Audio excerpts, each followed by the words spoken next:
Yeah, so this is a super fun, juicy, complex topic. And I think there's a couple different aspects to it. And, it might make sense to sort of just go through the whole sort of life cycle of an idea. I think in many ways it starts with how a lot of the original research is funded.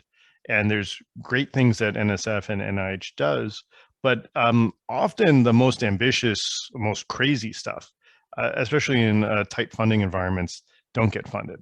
And so trying to think about ways to change even just research funding to make it more entrepreneurial, where we're really pushing funding towards the biggest impact ideas, noting that a lot of them will fail, I think would be a good start.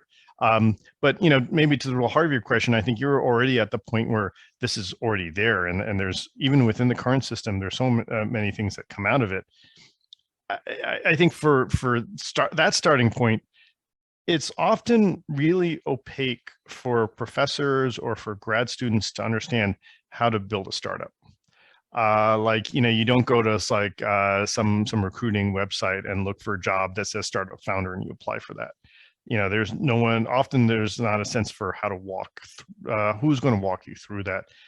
In some cases, you've got faculty members that this is old hat and they've been involved in starting multiple companies and it just rolls and that helps. But I think there are many people who just are not familiar with the process at all. It's very opaque and they try to sort of guess.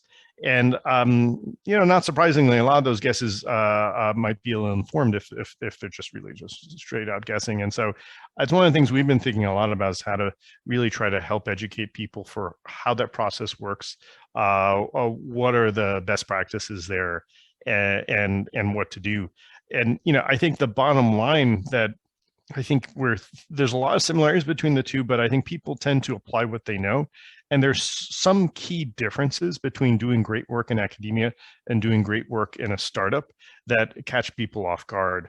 And this is where I think people sometimes trip up. And so I think there's a lot more we can do with education. I've been starting to write some blog pieces on that to try to help. I mean, so one piece I just wrote was, for example, you have this whole sort of portfolio of IP.